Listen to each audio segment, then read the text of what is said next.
So hello and welcome to our Global Academy mini webinar series. We're going to talk today about the pros and cons of moving your applications to the cloud and help you decide, are you ready? So what do we mean when we say cloud? References to the cloud are somewhat varied and the terms used really extensively today, and it can be a little bit confusing. Our cloud often refers to technologies and services. We've been using these services have been provided to us for a long time, or just relabeling them as a cloud. So if you're using things like Dropbox or Google Docs or Google Storage or iCloud storage, you're storing things in the cloud. If you've used GoToMeeting, you're using a cloud-based meeting application.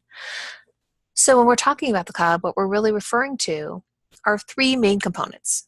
First thing, the technology is not here, meaning not at your location. The application is being hosted in a cloud server or an application data center by the cloud provider. The service is available as a service, so we refer to these things with the AAS acronym. Telecom's full of acronyms. Unified Communications as a service, Contact Center Services as a service, Desktop as a service, Infrastructure as a service. If you've seen Amazon Web Service or the acronym AWS, that's Infrastructure as a Service. And last but not least, cloud is fundamentally meaning that you're outsourcing it. Someone else manages and maintains the application and the infrastructure that it rides on and frees you up to do other things. So when it comes to a communication system, one of the things we're going to look at is PBXs, or your cloud for communication systems, whether cloud or on-premises is right for you. An on-premise phone system is where you're going to fully own and operate that solution. So any of the physical devices or servers you own and operate, you have to store them, make space for them, cool them, secure them. You're responsible for the maintenance, upgrades, and reliability on those. And typically, with a premise-based system, you pay upfront for that purchase. It's accounted for as a capital expenditure, where cloud phone service, on the other hand, has remotely hosted applications. Your cloud provider or hosting partner has those applications stored in a data center somewhere. The cloud provider manages that service. They relieve your in-house IT of having to manage the network-related tasks of maintaining and upgrading or keeping those services relevant. And the last important thing is that cloud services are consumed on a monthly subscription expense. So there's not a big upfront cost to cloud services, but the monthly recurring costs do go on in perpetuum. So they continue for the life of the service, as long as you maintain that service. So let's look at some things to consider that might mean that you are a good fit for a cloud solution. You may be early in your journey to the cloud. You might be using just a few applications you didn't even realize that you were in the cloud for. You may be 50-50, or you may be fully cloud integrated. But when folks are ready for cloud-based applications, it's typically when they're experiencing things like rapid growth.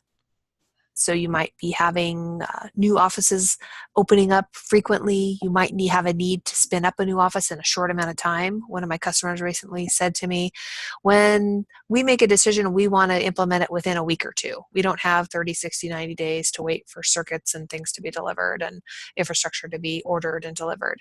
So if you're rapid growth, not only rapid meaning growing fast, but also quickly, cloud-ready cloud applications might be a good fit for you. If you've got multiple locations with limited IT staff, cloud applications spin up usually in a remote fashion. No on-site support is typically needed. When your workforce is mobile, cloud applications can be very friendly. Desktop as a service is one of the best things I've seen for a very mobile or remote workforce, as well as voice applications that can extend to mobile workforce devices like smartphones or iPads. If you're a small to medium-sized business, sometimes launching a new application and owning that or making it a premise-based solution can be too expensive. Startup costs, sometimes you need to save those dollars for more immediate needs like employees and rent and technology services. If you can start slowly with them as cloud-based applications, allow you to launch quickly as a new small business. And sometimes small businesses just need to have some flexibility. Any business really you could say that is true for. If you've got a dynamic regulatory environment, meaning you might have mobile workforce and multiple locations, and all of those locations need to have every service encapsulated in PCI or HIPAA compliant transportation methods or storage methods, cloud providers can assist with that. And a few more indicators: if you're a nonprofit, you're going to have some of the same concerns that our SMBs or kind of new startup businesses have. So nonprofits sometimes have fixed budgets or are reliant on charitable giving for their funding and might not have the ability to pull out large capital outlays for things. So a more digestible monthly recurring charge sometimes works better, and a predictable monthly recurring charge. If you've got equipment that's outdated, replacing that might not be even the budget, so moving some of those services into cloud could be a good option. If you need to see the big picture, sometimes cloud services can encapsulate multiple services under one umbrella, and you can get a better idea of a full, broad view of all the applications your employees are using, all the communications needs that they have under one provider. And lastly, any type of dissatisfaction you're hearing from end users or customers. You might hear employees say something like, hey, I just came from another company and we could get our email as a voicemail or voicemail as an email, or things like that. So you might have competition doing things better than you do. You might have technology advancements that you need to keep up with that you can't with an older premise-based system. So those are all things that could mean that you're ready for the cloud. Is a premise-based system still right for you, though? It could be that premise-based systems, upgrading an existing or starting with a premise-based system, is still the right option for you. Premise-based systems, when you run an ROI out over more than a 3 to 5 year time frame, most of the time owning your premise-based system, you come to a point where your lease expires and all you have are some low maintenance costs to keep that system going.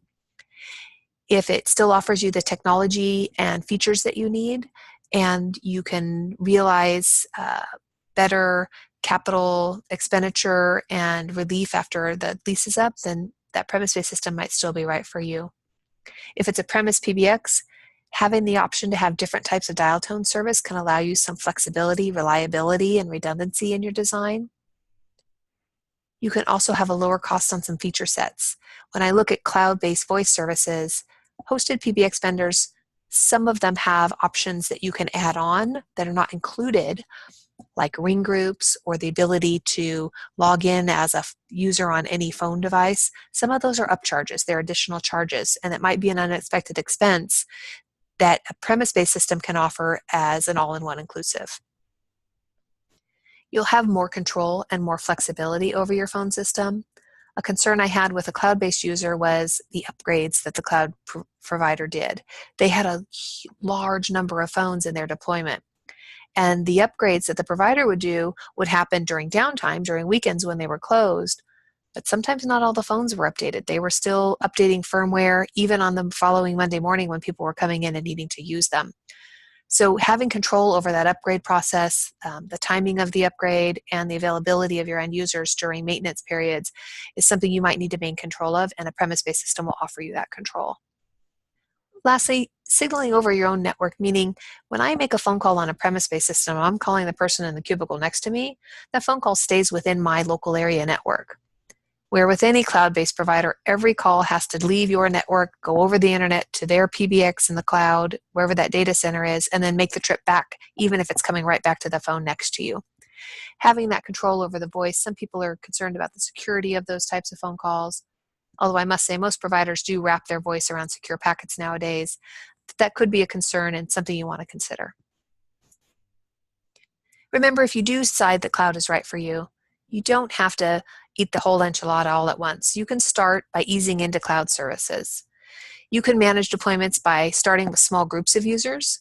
A lot of our cloud providers offer things like the ability to trunk your existing VoIP system into their service so that you can still dial a person by their extension and have an integrated user experience, but still allow you to start small groups using a cloud version of the voice system. It also, you can have flexibility and embrace the cloud fully. You can put everything in the cloud, but a lot of people like to start bit by bit. Maybe you don't throw your voice and your desktop and your storage in the cloud all at once. Maybe start with just some storage in the cloud, and then start using things like cloud-based messaging and meeting applications. And then once your end users are used to that cloud experience, then start transitioning some of those real-time delay-sensitive applications like voice and video over to cloud-based applications. Going at a smaller pace allows you to utilize resources. Some of our customers are looking at keeping their premise PBX, but they want to add on something like a contact center. If you do that as a cloud implementation, we call that over-the-top or OTT contact center. You don't have to have your internal resources become experts on contact center. You can let that cloud provider be the expert, handle the implementation, the complex routing needs, and all of that, and your resources can maintain focus on their internal projects and optimizing your current network.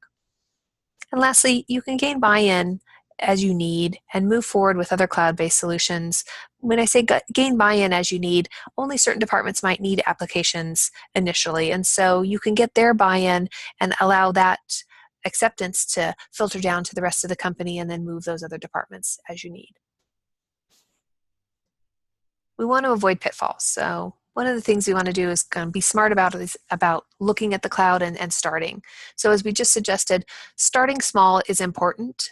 If you have groups that are fearful of new technology, or you're not quite sure if your infrastructure is ready for this, starting small gives you the ability to do a smaller test bed and make sure that everything works. When I say test, I mean IT sometimes gets tasked with new technology acquisition or changes in technology, but make sure that you allow users in other departments to test the application as well. You might have a marketing or an accounting group who has different needs than your sales and your support teams. So making sure that everyone in the company has an opportunity to test the application is important. Many vendors will give you the option to have a small pilot implementation, meaning a couple of phones that you can run through the different departments, see how people like the features and how useful they are. You also don't want to buy more features than you need, so sometimes making sure that you're not overusing features. The features do matter, and if you don't have features that are useful, it's good to know that ahead of time. Take your time with the deployment. Cloud services can spin up very quickly, and the sales cycle can be very fast. There's usually not a lot of complex configuration and testing that needs to be done ahead of time with the cloud services, but you'll want to make sure you take your time, look at a decent number of vendors, find 3 or 4 that really seem to fit your needs the best, and then run them through some demos and see which one feels right for you. Don't feel rushed to make that decision, and get help. Global CTI here is an agent for hundreds of different cloud providers. We can certainly help you vet that process. The other thing you want to do in getting help is during the deployment process, sometimes you might not be an expert in plugging in and deploying phones, configuring auto attendance, gathering data, knowing how to port your numbers. So having someone like Global CTI overlay and be in lockstep with you during a deployment process can be very helpful. Be careful of term commitments. Make sure that the term that you want is appropriate, and especially with term commitments, make sure you glance at what your early termination fees or processes may look like. It might be that you, in order to terminate service, you might have to pay for the remaining service term, even if you want to exit early. Some of those penalties decrease the longer you keep your service, so you may be comfortable with something like a 3-year term, knowing that at the end of 2 years you have a very low remaining commitment if you want to make a change at that time. And make sure your network is ready. Network readiness really matters. Global CTI can certainly help you out with network readiness assessments, but making sure that your VLANs are there for voice applications, that your firewall is ready. Make sure you have network skills that can help you analyze your network readiness on hand, whether that's an internal IT resource or if you need to lean on a partner like Global. So to be cloud ready, one of the things we like to say is we want to make sure your foundation is firm. And what we mean by that is cloud applications are dependent on one thing, your internet circuit. So having one internet circuit sometimes is an Achilles heel. You want to make sure that if more and more applications are going to the cloud, that you have a way to fall back onto some sort of a failover. We always like you to consider having internet circuits that we have what we call dual entrance facilities. It's a little techie, but what we mean there is that if you've got maybe AT&T and you know they're bringing your internet service in over what they call a fiber link, you might want to look at a second backup provider that comes in over something we call coax, or we more casually term cable internet. That way, if someone cuts the fiber link, you don't have both your service providers using that same entrance into your building. You have a separate entrance using a different access technology that you can lie back on in the case of an internet outage or some sort of compromise to the primary fiber circuit. In order to take advantage of two circuits, I like to look into things like software-defined wide area networking, or SD-WAN solutions. It really helps you manage those dual circuits as well as the traffic that goes over those circuits. So an SD-WAN solution can do things like allow you to use both your primary and backup facility. It'll load balance across those. You can also shape your traffic so that your primary business applications use a primary internet, and less business critical applications like someone who might be streaming Pandora or web surfing for non-business critical things, their traffic we send out that backup circuit. So you're using both circuits, but saving the primary circuit for primary functions. And you gain a lot of control over your application traffic, and you can really help improve your end users' performance. Nothing worse than moving things to the cloud and having your end users go, okay, great, now it takes me longer to do that same task. If you move to the cloud, hopefully you're improving performance and improving features for your end users. So having a firm foundation allows you to make sure that that's happening. Some things to look for when you're looking at a cloud communications solution. These are going to be a list of more features. Sometimes you just need to make sure that that cloud solution provider feels like they get your needs, so that demo experience will help you determine if a cloud solution provider seems to get your needs. If they can demo your exact applications, that's going to be helpful. That's some of the features you want to look at that might be important, or features they offer that you might pay for that aren't important. You want to make sure you don't pay for things you don't need. Things like chat and instant messaging. A lot of customers already use things like WhatsApp or Slack or an internal messaging service, so make sure you're not paying extra for something like instant messaging if it's an add-on. Same thing with web conferencing or desktop sharing. Might be critical, especially for customer support teams or for sales teams, to be able to do web conferencing for demonstrations or support. But if that's an add-on charge to have things like a web presentation service, make sure that that's something you need and you're not paying for it, or that if you do need it, what the costs are for that. Video conferencing seems to be very important nowadays. A lot of people want to have that real experience of sharing the view of either a conference room to their remote users and vice versa, or in telemedicine, using video to allow a doctor to see a patient who might not be in their exact facility to provide telemedicine. That's important. And mobile applications, features that are available in mobile applications vary widely amongst cloud providers, especially cloud communication providers like UCaaS providers. Some offer just a voice application. Some offer voice messaging through SMS, fax, meetings, and everything through a mobile application. So depending on how much you need to be mobile, will also help determine which provider is going to be a right fit for you. Some providers offer advanced collaboration tools. We call them teamwork tools. So applications that allow you to share a common workspace for sharing documents and launching meetings and collaborating with users in a team, and even separated out by various projects, are offered through some providers. Others allow you to use your existing collaboration tools, but use it within their applications. And lastly, one of the really important things is when you move to a cloud solution, one of the reasons people do is to be able to take advantage of better integrations to their other systems, whether that's another cloud system or a homegrown type server-based system. Cloud applications sometimes offer what we call application programming interfaces, or APIs, that allow easy links into existing back office systems. And some of those systems are a very light integration, meaning it might just be a little interface that lets you see both applications but in one window, where others are very deep integrations that allow not only application control but reporting to very deep levels from both applications in a combined effort. So example, Salesforce.com application a user or an integrator might offer just call control within the Salesforce application. where another cloud provider might not just offer that call control, but they might also offer reporting of voice and sales data from Salesforce combined in reports with call data. And some offer call recording links within salesforce.com. So if you record a call, you can actually go to that call activity in Salesforce and link to the call recording right there in the application. So if you need those deeper applications, make sure your provider can support that deep integration that you need. And lastly, just wanted to give you a view. These are some of our more frequently used providers of the various types of as-a-service options. So in the upper left here, we have our unified communications as a service options, RingCentral, Vonage, and Mitel. Amigo is actually a global CTI-specific voice PBX cloud application, and we've had a lot of our end users have a great experience with it. One of the things is we can control your support level in that, and that you call our support desk and we are right there and can maintain 100% control over your needs with that. So great experience for a lot of our users. In the upper right corner, we've got our SD-WAN or software-defined wide area networking vendors. So these are the folks that help you manage those dual internet and the applications that run over your internet.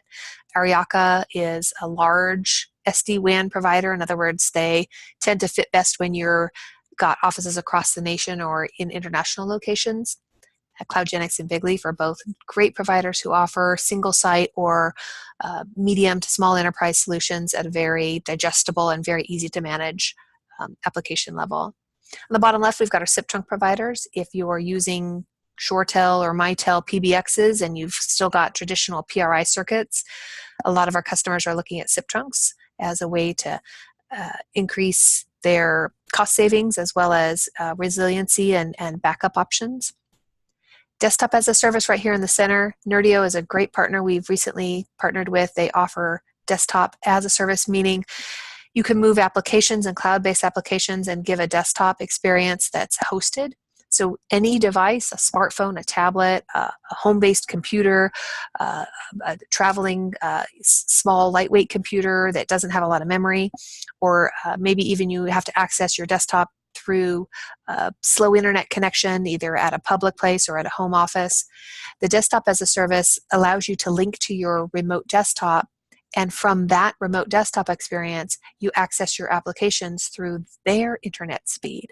So I can have slow internet at home, but when I log into my desktop, my speed and experience of my applications is actually being presented to me through my connection from that cloud desktop experience. So my cloud provider might have a 1 gig internet. So when I launch my applications, even though my home internet is slow, the speed of my application is actually being dictated through the cloud window I see through my desktop as a service. If you have more questions about that, link with us afterwards, but great application, especially if people complain about application slowness. And then internet access. Again, we talked about having a firm foundation. So when your internet access is less than optimum for layering cloud applications on top of it, you want to look at either a secondary internet provider or moving to what I call my tier 1 internet providers. These are people who own their own backbone. They're not just buying fiber from someone else and moving your internet traffic over multiple hops. So I really like tier 1 internet for that primary internet, and then maybe cable or fiber-based internet or coax-based internet for secondary. So these are some of the internet access providers. This is such a small sampling. We have hundreds to choose from. And the last point we want to make is that we know cloud-based services sometimes can feel overwhelming. It seems like there's a new bunch of cloud-based services cropping up, a new as-a-service category coming in every day. We have managed relationships with multiple vendors, hundreds of different vendors in all these different spaces, and we can really help you define your needs, choose vendors who we can have schedule demonstrations for you, and really help you manage an ROI analysis in choosing those different vendors. So please lean on us for any of those needs. I will go ahead and share my email address in a little chat window. So you can email janderson@gcti.com. And I'll go ahead and share that with everybody.